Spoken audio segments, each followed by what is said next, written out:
three fundamental themes for the week ahead. Starting off on Wednesday, CAD traders will be watching the Bank of Canada's next interest rate decision. So, in terms of policy changes, not really expecting much at this rate decision. Rate's going to be held at 0.25%.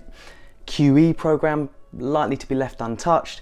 However, there are a couple of interesting aspects to this meeting. So the first one is that they're going to be doing updated economic forecasts. So it's always interesting to compare the new forecast to the old forecast. Are they more pessimistic, more optimistic? This time they are likely to be a little bit more optimistic because basically since the last meeting, the Canadian economy has been doing fairly well, performed a little bit better than expected. But the other interesting part of this meeting, and this is where you might get the most volatility for CAD, is the fact that this meeting is new Governor Matt Clem's first as the governor.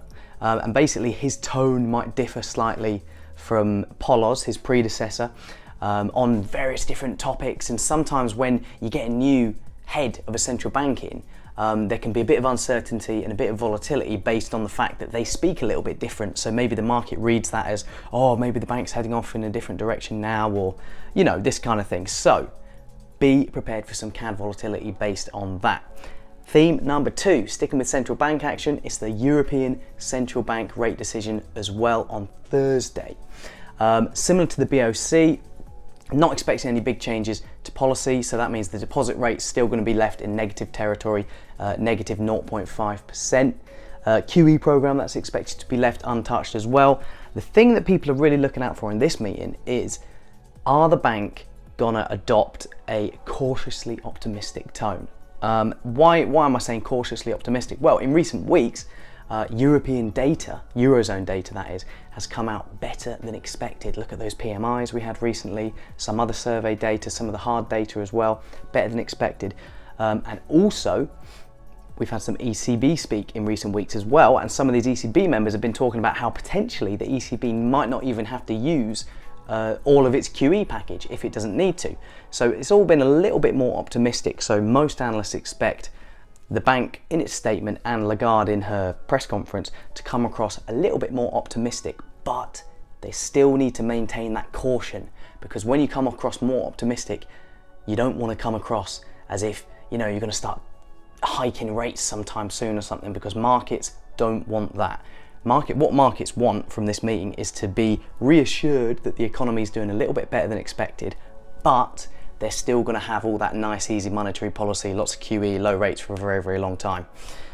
So just watch out if Lagarde, she's not always 100% with her messaging. She might bungle the message a little bit. It might come across a bit hawkish. That could potentially be a euro negative.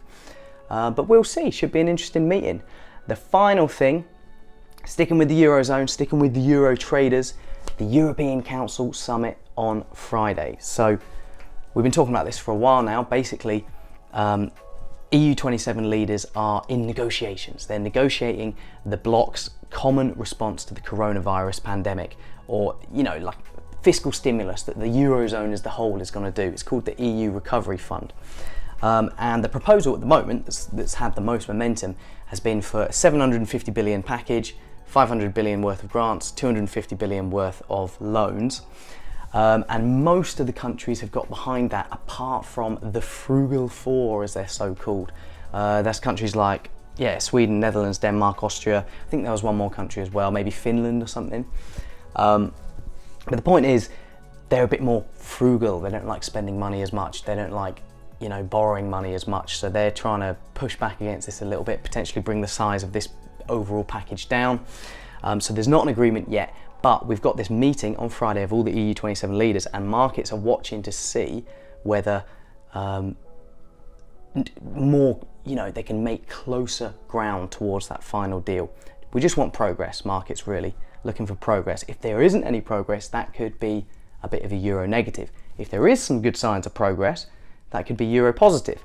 So should see some volatility, should be a good one for euro. God, yeah, ECB, EU Recovery Fund discussions at the end of the week.